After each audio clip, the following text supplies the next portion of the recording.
compañero recién hablaba de un encuentro que parecía un encuentro imposible si uno se paraba en la Argentina, porque para empezar a entender el peronismo no podemos sino rebobinar a la década del 30, incluso mucho más atrás, no vamos a tener mucho tiempo, pero si no uno no entiende quién protagonizó el peronismo, si no entiende la década del 30, ¿no? Digamos, ese encuentro del que hablaba el compañero entre un diálogo entre sectores militares, como el sector más lúcido del Estado, podríamos decir, y el movimiento obrero, es un diálogo que no solamente uno lo puede explicar a partir de las dotes excepcionales de Perón, ¿no? Porque si hay algo que suele hacer el peronismo ortodoxo, es pensar como que Perón era una especie de mago que ya tenía todo previsto en la cabeza y que lo fue desplegando en cuotas.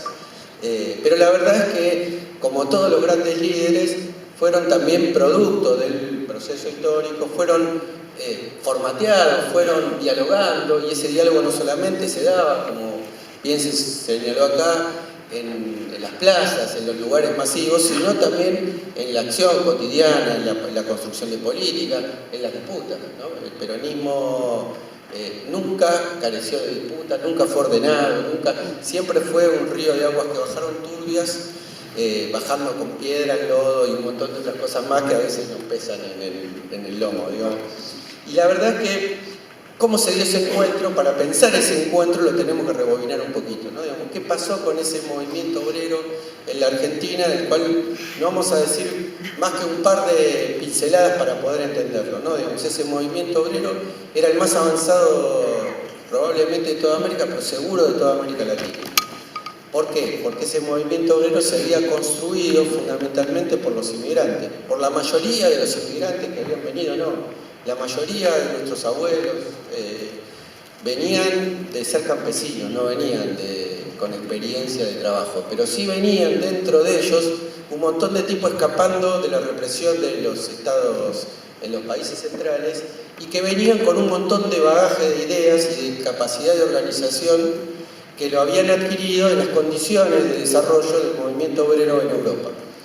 Ese pequeño sector, que fue el sector al cual recurrió la incipiente industria de la Argentina, porque formar un obrero es siempre costoso para el capital, y aun cuando fuera revoltoso, era mejor que fuera barato y que no, aunque fuera un poquito revoltoso. Entonces ese movimiento obrero se construyó y se organizó en torno a las contradicciones, a las disputas, a los pensamientos del movimiento obrero en Europa. Por eso el movimiento obrero también fue corriéndose con el tiempo del eje de las internacionales del movimiento obrero en Europa, desde el anarquismo hacia el socialismo y el comunismo, al camino de las sucesivas internacionales, aunque en Argentina siempre tuvo mucha impronta ese movimiento, esa vertiente del anarquismo, que era el anarcosindicalismo, que construyó y se resignificó a sí mismo, y que para la época de Perón, incluso en la década del 30, se había sacado el anarco y se llamaba a sí mismo solamente sindicalismo, y la izquierda lo llamaban sindicalismo amarillo, ¿no? Digamos, esa mirada del movimiento obrero lo que nos permite es entender, primero que nada, es que Perón no inventó el movimiento obrero, que Perón estableció un diálogo con una cosa que existía. Ahora, ¿cómo se estableció ese diálogo? Y acá es lo interesante.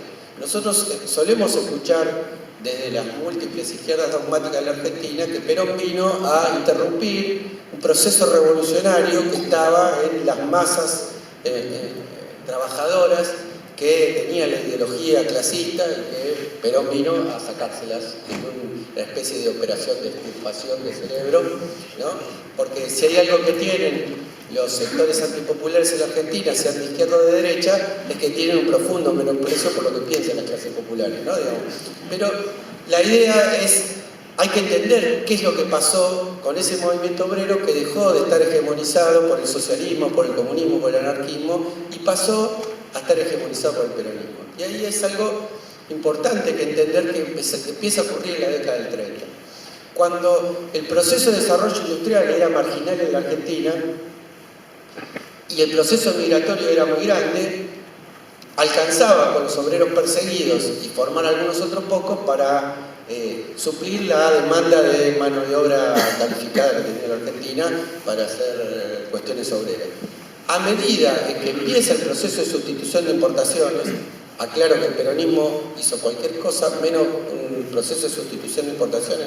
Después voy a tratar, si me da tiempo, de explicar por qué, pero por ahora digamos que el proceso de sustitución de importaciones, a pesar de lo que decía el gobierno de aquella época, se empezó en la década del 30 y se empezó a partir de la crisis de la metrópoli, se empezó a partir de la crisis de Inglaterra.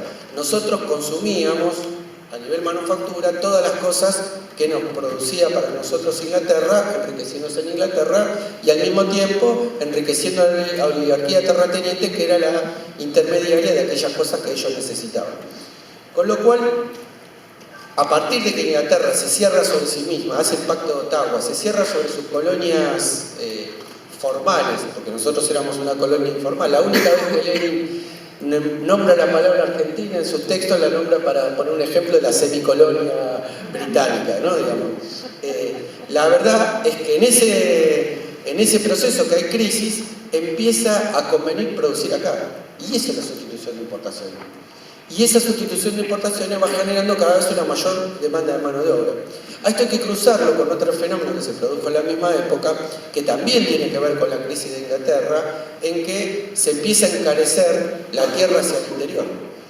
A medida que se encarece la tierra del interior, empieza un brutal proceso migratorio de los sectores campesinos más pobres, sobre todo del noroeste, hacia Buenos Aires, hacia las grandes capitales, donde siempre hay más rebusque para sobrevivir.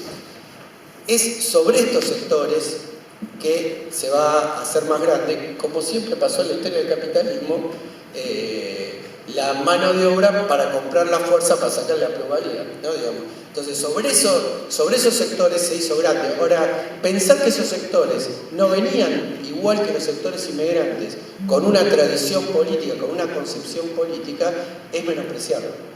También venían con una ideología, también venían, porque ellos eran los nietos de los tipos que habían peleado, quizás con Güemes en la guerra de la independencia, y entonces creían en los caudillos, habían sido quizás los hijos de algunos que habían combatido a los caudillos, no me dan la fecha igual, pero es todo simbólico, ¿no? Digamos, probablemente estuvieran peleando contra la causa de los conservadores con Irigoyen, algunos de ellos en el interior, aunque había mucho conservador radical también en el interior, cosa que el peronismo va a repetir también, con lo cual venían con una tradición política distinta.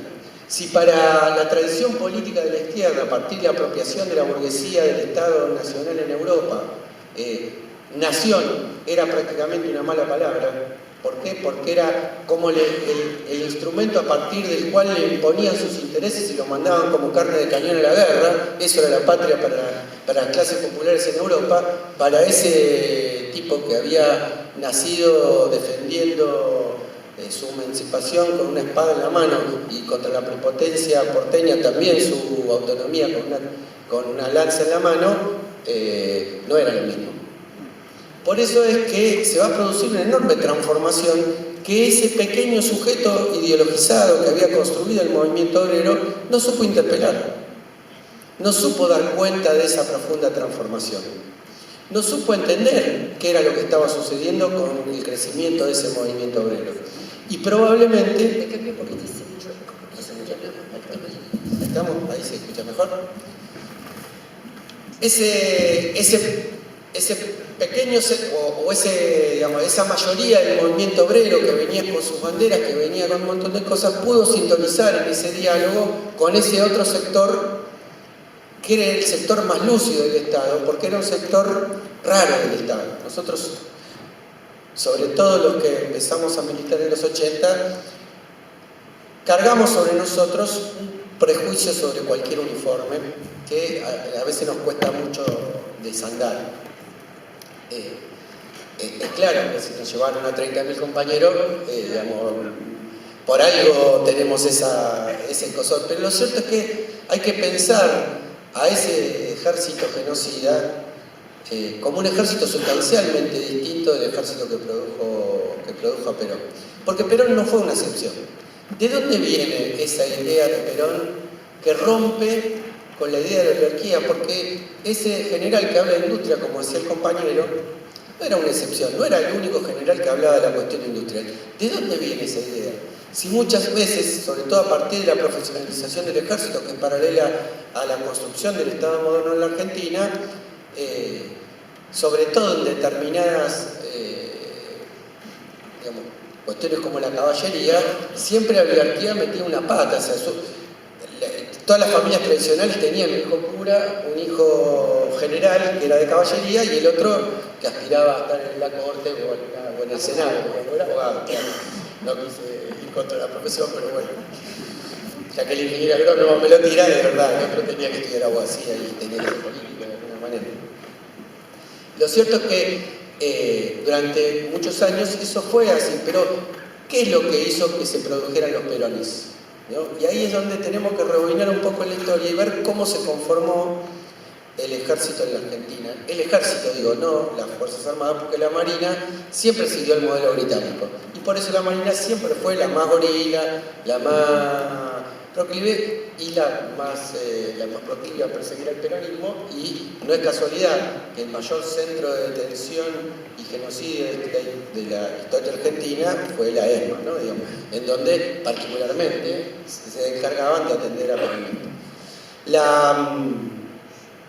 En el ejército lo que pasó fue que en esa construcción del modelo del Estado, siguiendo la lógica de imitación del modelo europeo, un modelo de homogeneización compulsiva, un modelo que metía a cachetazos a la sociedad adentro de un molde previamente establecido, así como la economía debía guiarse por el paradigma de lo británico, así como la cultura tenía que ser francesa, y por eso muchas de nuestras escritoras se jactaban de hablar, de Ocampo, entre ellas, se jactaban primero de haber hablado francés y después recién aprender a hablar ese idioma de segunda que era castellano, ¿no? El modelo militar fue el modelo prusiano. Uno dice, ¿por qué eligieron el modelo prusiano? Casi podríamos decir que por un hecho fortuito, no tan fortuito, pero un hecho fortuito, que cuando cuando tomaron esa decisión de configurar al ejército profesional en la Argentina, lo hicieron justo después de la guerra franco-prusiana. Hasta ese momento, el ejército de moda en Europa, y por lo tanto de moda en el mundo, era el ejército francés. A partir de la victoria de los prusianos, era el ejército prusiano. Y eso, que podría haber sido una anécdota más, porque podría haber sido el austriaco, podría haber sido cualquiera, vino con un montón de cosas. Porque los prusianos no habían ganado de casualidad, sino porque dentro de su seno tenían algunos de los tipos que eran los principales teóricos de la guerra, que habían sacado una enorme experiencia, precisamente el proceso revolucionario francés de Napoleón y la leva en masa y los ejércitos nacionales, ¿no? ¿Qué significó esto? Significó un montón de cosas para la formación de un montón de milicos en esa época. Particularmente, Clausewitz, del cual todos sabemos la una frase, la guerra de la política, la continuación de la política por otros medios, que entre paréntesis nunca la dijo, pero dijo algo parecido, es un tipo que entiende que la guerra la hacen los pueblos y no solamente los ejércitos. Y esta es la revolución que genera ese pensamiento prusiano en términos de la guerra. Va a ser particularmente un discípulo directo de von Clausewitz, que se llama Colmar von der Goltz, el tipo con el cual se va a formar en esos términos Perón, que va a escribir un libro que se llama La Nación en Armas, o por lo menos así lo tradujeron. Porque en alemán, Volk, porque el nombre del título es Volk in Basen, Volk es nación, pero también es pueblo, por eso es el Volkswagen, que es el auto del pueblo, ¿no? Digamos, nadie diría que el Volkswagen es el auto de la nación, ¿no? Digamos, es el auto del pueblo. Es decir, claramente tiene una ambivalencia ese término que es interesante si uno lee ese libro, que es uno de los libros inconseguibles. Durante muchos años a mis alumnos les decía que si me conseguían ese libro, yo los exhibía, le ponía un 10, porque sabía que ninguno me lo iba a conseguir. Y una vuelta, después de muchísimos años de buscarlo, de ir al círculo militar y que no te lo presten, que no está, me lo consiguió. Yo estaba haciendo la maestría en la Escuela de Defensa y un coronel que era compañero mío me lo consiguió fotocopiar, ¿no? Digamos, ese libro que es inconseguible, y que ese coronel lo consiguió porque había sido el director del colegio militar. Es decir, seguramente hay un montón de gente que sabe dónde está ese libro, ¿no? ¿Qué dice ese libro? Ese libro dice, en la línea de Clausewitz, la guerra la hacen los pueblos, no la hacen solamente los ejércitos. Si un pueblo se enfrenta a otro pueblo, pero esa nación está desarrollada y la otra nación todavía tiene una economía agraria, seguramente la que va a vencer es la nación desarrollada. Y dice además, si un pueblo se enfrenta a la guerra y sufre la mayor de las injusticias en su seno, seguramente va a haber mucho menos ánimo para pelear la guerra que si ese pueblo es feliz. Es decir, claramente desde lo militar, es lógico ese diálogo del que hablaba el compañero, claramente era casi un diálogo profesional para el entonces coronel Perón. ¿Por qué? Porque él entendía que no podía desplegar esa digamos, idea de guerra, sino es a partir de la construcción de una nación industrializada y de una nación con un concepto que va a elaborar después, que es el tema de la justicia social.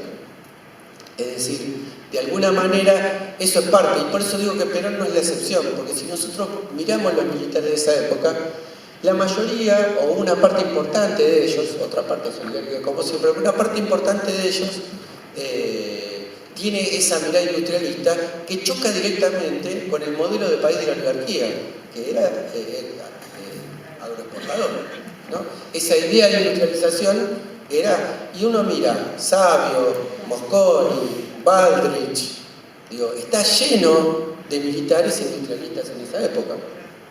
Claramente, en este sentido, Perón no era una excepción. Pero hay sí una cosa transformadora en esa cuestión que tiene que ver con que Perón es el único que rompe los prejuicios de ese diálogo, y eso no es una cuestión menor. En eso yo acuerdo con el compañero que es un tipo raro.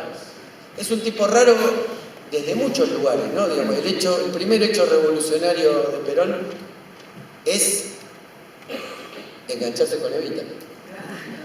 Uno dice, ¿por qué una historia de amor o una relación política, un binomio político como el que tuvimos la suerte de tener los argentinos en la década ganada es un hecho revolucionario?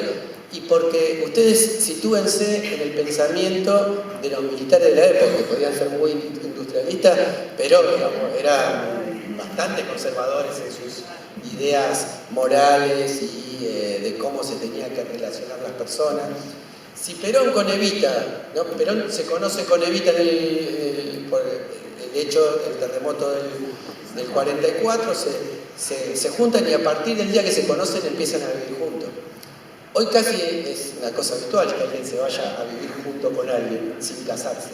En esa época no era así, mucho menos si era un coronel. Y es más, mucho menos que se la lleve a Campo de Mayo. Es más, mucho menos que esa piba. Nadie se preocupaba porque Perón le llevaba una veintena de años, porque eso era más o menos natural. En vez de ser la querida, era la compañera. Mucho menos si encima de eso era una bastarda. A Evita la anotaron como Ibarguren, no como Duarte. Después recién fue Eva Duarte. Es decir, claramente era la hija de una querida. ¿Cómo la iba a llevar al rango? ¿Cómo le iba a llevar a las reuniones con las mujeres oficiales, porque después los otros tenían amantes, de los militares? Sí, claramente, encima era pobre y encima era actriz. En esa época, ser actriz, ser pobre, era haber escalado la prostitución, por no decir que era una puta, digamos, claramente, como después lo decía con todas las letras de la oligarquía. Digo, como a nosotros nos insultan a Cristina, Yegua y todos los epítetos que tienen que ver con el profundo desprecio patriarcal que tiene la sociedad odiadora, que es la que nos ganó en el 2015. Por eso, ese hecho revolucionario de Perón también nos dice que Perón era un tipo diferente, aun cuando tenía la misma matriz de formación que nos permite explicar muchas cosas de por qué Perón es Perón. Y también de por qué establece ese diálogo, tiene que ver con sus compañeros. Quizá voy a decir una herejía, pero el que hizo peronista Perón fue un tipo que llamó Domingo Mercante, al cual no solamente Perón, sino Evita le cortó la cabeza, digamos. uno no puede decir que Santa Evita cortaba cabezas, pero la verdad que Evita era brava, era muy brava, ¿no? La anécdota buenísima es de Jauretche, que cuenta por qué él entró en desgracia y casi se tiene que ir al exilio antes del 55. Porque una vuelta, Evita, en esta cosa de evitar la burocracia, de la que hablaba antes Claudia, cuando había algún problema, iba y le pateaba el escritorio al funcionario. En esa época, Jauretche, que había sido uno de los pensadores fundantes de muchas de las concepciones del peronismo, tenía un rol absolutamente secundario, que era ser presidente del Banco Provincia. Y no sé qué había pasado, entonces Evita va y le patea el escritorio, entra a los gritos, le dice, vos. Y Jauretche, que era un viejo mañoso, le dice, discúlpeme, señora, usted será muy la mujer del presidente, pero a mi despacho para entrar golpeé la puerta. Obviamente lo borró el pájaro. Quiero decir, el peronismo no se alinea entre buenos y malos, ¿no? Digamos, así no se entiende el peronismo. Hay algo que dice el artista plástico Santoro, que a mí me encanta, que es que cuando el progresismo entra al peronismo, entra con un montón de pastillas gamexana abajo del brazo. Entonces dice, esto no me gusta, pum, esto no me gusta, pum, y así no se puede respirar. El peronismo es bancarse la pelusa, bancarse las contradicciones, bancarse que hay una disputa hegemónica, en tanto es un movimiento nacional.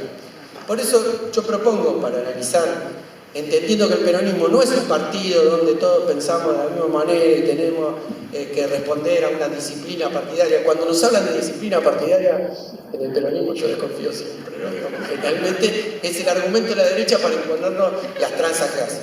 Pero digamos, ¿cómo analizamos esas contradicciones y esos movimientos? Sabemos que no lo podemos analizar desde las contradicciones de clase. El peronismo lleva en su seno todas las clases, en tanto movimiento nacional de un país periférico, lleva todas las clases que tienen contradicciones antagónicas, y esto no estoy utilizando un concepto de Perón, sino de Mao, con el imperialismo, ¿no?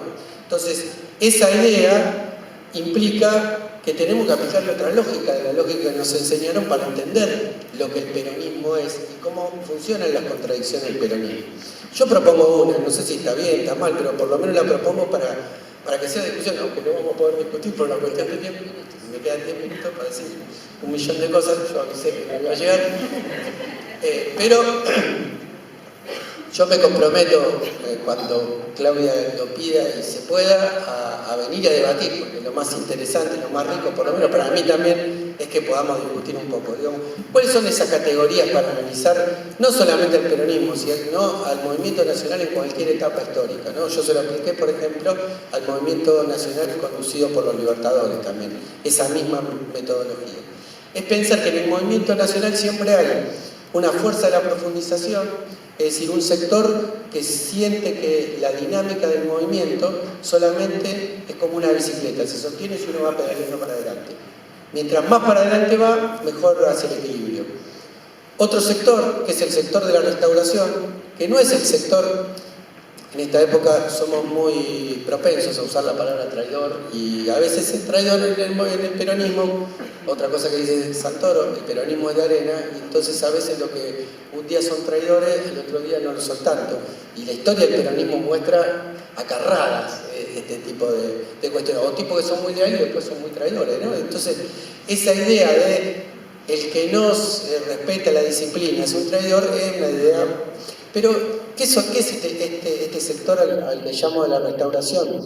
Es un sector que piensa que para defender al movimiento nacional lo que hay que hacer es retroceder un poco para que no se pierda todo. Es un sector más conservador, no en el término ideológico de la palabra conservador, sino en la lectura más prudente, y a veces hasta tiene razón, ¿no? Digo, uno tiende a pensar, digo, por defecto de formación, que siempre el que quiere más tiene la razón, y a veces no es tan así. A veces es momento de dar un paso atrás para tomar el envión. No es que esto es siempre para adelante, porque a veces te rompe la cabeza, siendo siempre para adelante como un loco.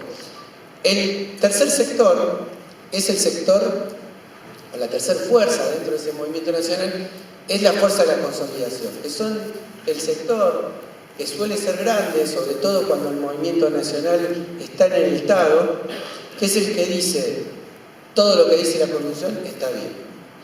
Si la Constitución dice que hay que avanzar, tenemos que avanzar. Si la Constitución dice que tenemos que retroceder, tenemos que retroceder. A veces termina actuando como un sindicato de aplaudidores. Y otras veces es el que le permite, uno lo entiende de la conducción del movimiento nacional. Vos no podés conducir si no tenés un amplio sector de gente que te dice que sí. ¿No? Y eso es necesario. Ahora, el problema es que cuando solamente vos dialogás con los que te dicen que sí, terminás rodeado de una corte de alcahuete. ¿No? Y esto a veces pasa. No quiero decir que alguna vez pasó en la historia, pero a veces pasa. No, yo pongo para hablar de este sector, lo ridiculizo un poco, no es tan así, es igual que las otras lógicas, no siempre tiene razón, pero a veces la tiene. Al ejemplo del decano de Perón, ¿no? Perón llegaba todos los días a la Casa Rosada a las 6 de la mañana y le decía al milico que tenía parado ahí, ¿qué hora es? El tipo miraba y con orgullo decía, las 6 de la mañana, mi general. Y un día se habrá peleado con Evita, habrá trasnochado, qué sé yo, llegó tarde, ¿no? Entonces se acerca al decano y como Perón era un viejo jodido, le dice, le voy a preguntar a ver qué hora es, a ver qué me dice. Entonces le dice, ¿qué hora es? Y el tipo mira y habrán sido, qué sé yo, las 6:30, las 7 de la mañana. Y se pone nervioso y le dice, la hora que usted quiera, mi general. Ese es un poco el rol caricaturizado que cumple la fuerza de la consolidación. ¿Qué? ¿Ya estamos a la hora? No.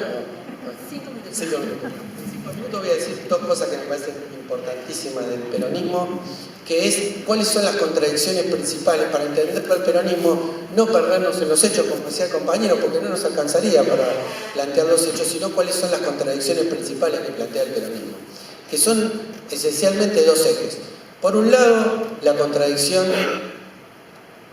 nación-imperio, es decir, claramente es un movimiento de carácter nacional que se para pensando que nosotros somos una Argentina colonial y queremos ser una Argentina libre, como decía la consigna de Forja, y ahí tiene una parte esencial de su fuerza.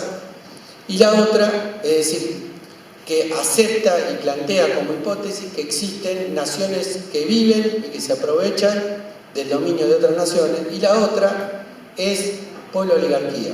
La categoría del pueblo no es lo mismo que la categoría de proletariado, es una categoría fundamental del peronismo que también usa, a veces indistintamente con trabajadores, pero a veces entendiendo que de lo que es la columna vertebral de los trabajadores es precisamente el movimiento. Con esto quiero hacer una pequeña referencia, también para enmarcar o dialogar con lo que decía antes Claudia, que a mí me parece muy interesante. Toda la estructuración cultural del peronismo está hecha en torno a la cuestión del trabajo, ¿no? Perón decía que gobernar es crear trabajo. En la marchita Perón es el primer trabajador, ¿no?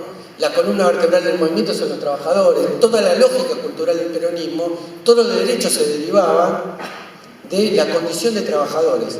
En la Argentina hay una sola clase de hombres, los que trabajan, decía una de las 20 verdades.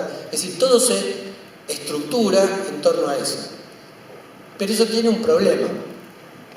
El problema que tiene es que en la Argentina que agarró Perón, en la Argentina que dejó la década infame, aunque estuvo desandada la madeja legal del coloniaje durante la revolución del 43 hasta el 4 de junio, Perón no eligió casualmente el 4 de junio para asumir, sino como reivindicación de muchas de las cosas que había hecho, con todas sus contradicciones que terminaron poniendo en la cárcel, pero que había hecho esa revolución. Pero lo cierto es que en esa estructura había un montón de pobres, un montón de hambre. Y ahí es donde Evita era el puente. Ahí es donde Evita decía, donde hay una necesidad y un derecho, donde el hambre no puede esperar. Y sobre todo lo que dijo Claudia, que a mí me parece que es lo más importante para entender Evita, que la política para pobre no tiene que ser pobre. Que la política para pobre no es que junten del piso las migas del tecanasto que hacía la señora gorda, que era la dama de beneficencia, sino que tenía que ser a todo culo.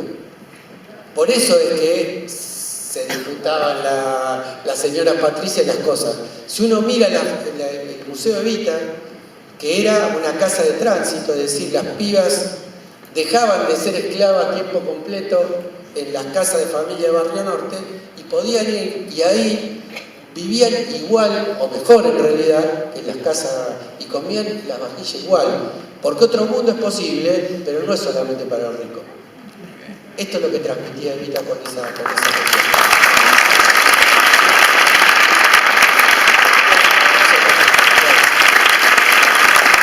Una última cosa digo que para mí es esencial en el peronismo, y ahí ya te prometo a Claudia que cierro. ¿Por qué Evita lo hizo por fuera del Estado? En parte es porque ella dijo que era fundamental, ¿no?, que la estructura burocrática del Estado, porque el Estado siempre es una correlación de fuerza que viene con capas geológicas, como dijo alguna vez algún político. Capa geológica, bueno, yo se lo escuché decir a Felipe, por eso no quería citar. Con LAC no me gusta tampoco, pero la idea es que Oscar. Bueno, lo cierto es que en realidad la condensación de las contradicciones de una sociedad, en tanto condensación tiene un peso específico que a veces te traba las cosas. Por eso, muchas veces los movimientos nacionales de distintos lugares del mundo también tienen que recurrir a este tipo de cosas por el costado, ¿no? Las misiones bolivarianas en Venezuela claramente tenían esa lógica, ¿no? Digamos. Ahora, esto no solamente era por eso, que yo acuerdo que era una parte importante, sino también porque Perón planteaba que había dos organizaciones que hacer, no una. Una era la organización del Estado y otra era la organización del pueblo. Cuando se hace referencia al concepto de comunidad organizada, una de las cosas más citadas y menos leídas de Perón, ¿no?, que en realidad el libro de la comunidad organizada no es más que la intervención de Perón en el Congreso de Filosofía, el Congreso Nacional de Filosofía de 1949, con lo cual habla solamente de filosofía. Entonces, y prácticamente no nombra la palabra clase, y todos los que no leen a Perón, pero quieren interpretar a Perón, dicen que ahí es donde Perón habla de la conciliación de clases, cosa que Perón no hace, ¿no? Digamos. Con lo cual, ¿cómo es este concepto que tiene Perón de la cuestión de la comunidad organizada diferente de la organización del Estado? Perón dice claramente, yo les dejé organizado el Estado, que es lo más fácil, ahora lo importante es que organicemos el pueblo. Digo, y esto es entender que la organización, diríamos en términos más liberales, de la sociedad civil, es una tarea fundamental y que condiciona, que tiene que condicionar la estructuración del Estado. En un proceso dialéctico, en un proceso donde una cosa se influye sobre la otra. Por eso para los peronistas es tan importante tener el gobierno y con eso el manejo del Estado. Pero también no solamente alcanza con la gestión. Aquellos compañeros y compañeras que creen que con la gestión se hace política, están mirando la realidad con un solo ojo. Sin organización popular no hay política. Sin organización popular es débil. La organización popular es siempre colectiva. Y no hay empoderamiento individual. El empoderamiento es colectivo. No hay poder individual. El único héroe, como decía, y con esto cierro, Oertefeld, es el héroe colectivo.